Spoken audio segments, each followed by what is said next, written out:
talk about how the underlying values of the products and services that we use every single day affect our health and well-being, and how we can fix some of the most threatening health problems of the world by paying attention to these underlying values. But let me start with a little story. Even though I might look like a rather confident 31-year-old woman, I have to reveal this wasn't always the case. In fact, as a teenager, I developed myself an eating disorder of some grade. It wasn't one of those super severe ones, but definitely something that controlled my life and made me more miserable than what my life could have been. I was always taller than most of my friends, and just bigger by size. My voice was lower, my feet were bigger and clumsier. I consumed the media and were watching the series and reading the same magazines that any lady of my age would. I noticed that the examples of what a lady looks like were completely not what I was.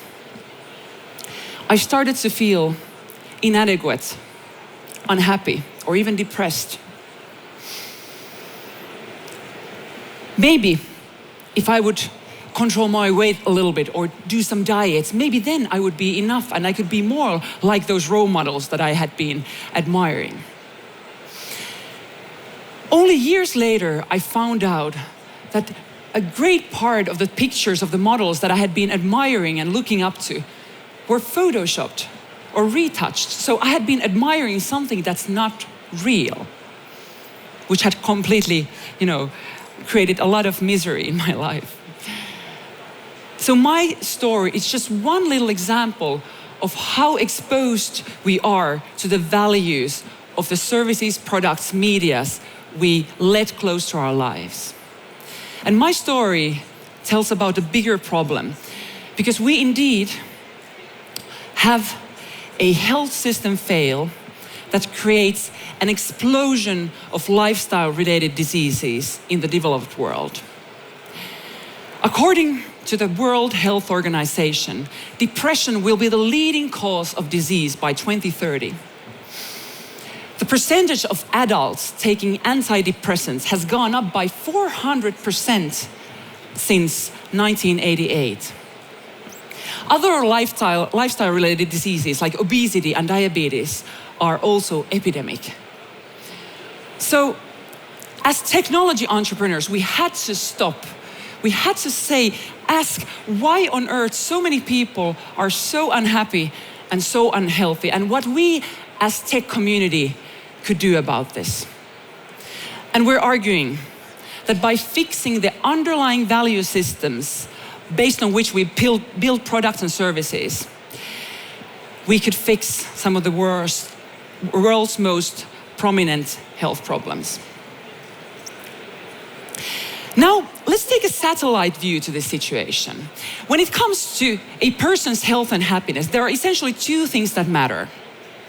First, you as an individual, your genetic background, your internal values, your decisions, your habits, your actions. Second thing that matters is your environment, the system you live in, the people you spend time with, the infrastructure of the city where you live in. And last, the very topic of this presentation, the companies that you let close to you. The products and services you vote for with your money and time and attention. Essentially, the values you expose yourself to. As you can imagine, these two, you as an individual and your environment, are strongly linked. At UApp, the health tech company that I'm running, we're always asking, how could we help as individuals become more active agents in our lives? That means if we can empower individuals to feel they are in control of their health and happiness and able to do improvements if they so desire. Now, being an active agent alone is not enough, because we individuals are like sponges sucking in influences from our environment. And also, us as individuals, we affect our environment through our decisions, and through the decisions where we spend our money and time on. But let me give you a few examples of how our health can be affected by these services that we expose ourselves to. First, when we, whether we were men or women, when we consume media, when we read magazines with photoshopped models, our health and well-being is affected because this gives us unrealistic ideals to strive for, and potential creates feelings of inadequacy, pretty much to what happened to me as a teenager. Second example, some of the most popular apps in the world, which are not health apps, are built to maximize the time their users spend in the app because their business models are tied to getting as much of their users' attention as possible. This affects our health and happiness by making us users use our time excessively within these apps and through distracting us by the continuous beeps and the buzzes and the notifications. These are just two simple examples of how our health and happiness is affected by the underlying values of the services we let close to us. Now, when we talk about values, what do we actually mean? It's a big word, right? We do not mean the traditional company values like integrity, honesty, and hard work. What we mean are the true perceived values of services, the underlying values that impact the user's behavior when they use the service, the values that dictate the impact of the service or the product to the rest of the world. And for every single company out here, the underlying values of the company are the design principle that overarches everything.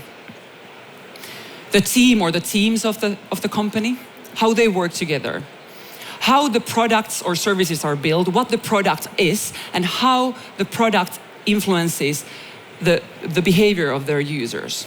So when a user buys the company's product, he or she is exposed to the values of your company.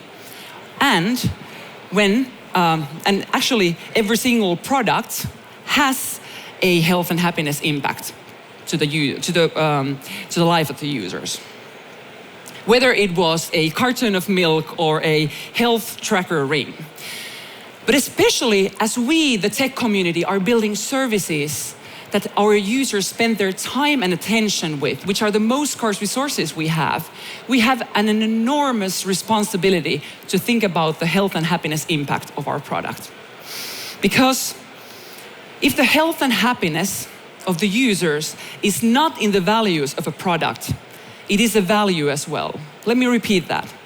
If the health and happiness of the users is not in the values of a product, it is a value as well. Now, with my team at UApp, we're building a mobile well-being app that helps people take small, healthy actions in their everyday lives. We call them micro-actions. One of our core values is, if you love them, let them go. That means that we know that our users will be happier and healthier if they use our app in moderation. And these values translate into product features of the app. For example, we only have a limited number of microactions available for our users to complete every day, because we want our users to spend their time well, not excessively within our app. Second example, our microactions send users out from the mobile world to the real world. For example, actions like go for a walk, or reach out to someone, or experience the world around you. And we believe that by doing this, by opening up our values to our users, we will win the trust of our users. And trust will eventually turn into business. So building values-driven services doesn't mean not doing business. It means doing better business, in our opinion. Now, some of you might not be too familiar of the meaning and impact of values within technologies, maybe because of our age, because we didn't grow up surrounded by the continuous beeps and notifications and buzzes. But if we take an example from an American teenager, say a 15-year-old girl in America, she uses maybe 8 hours a day for sleeping, maybe 5 to 7 hours to go to school, and then she uses a whopping 9 hours for consuming different media. 9 hours, and this doesn't even include the time for school and homework, says a recent report handling this issue. So these 9 hours consist of the use of social media, listening to music, watching videos or Netflix or YouTube, playing games on mobile or video games. But still, it's 9 hours. It's more than an adult working day. So needless to say that the calls to actions and the underlying values of these services our teenagers are using for 9 hours every day have a profound impact to the health and happiness and self-esteem of that generation in ways that we cannot even begin to imagine. And if we're looking at the predictions of World Health Organization with regards to these generations who are in threat of developing stress-related diseases, you can imagine that this is a problem we all should pay a lot of attention to. Now, some of you might say that, well, taking care of the user's health and happiness is the job of health companies or wellness companies or healthcare companies. But I don't think that's true.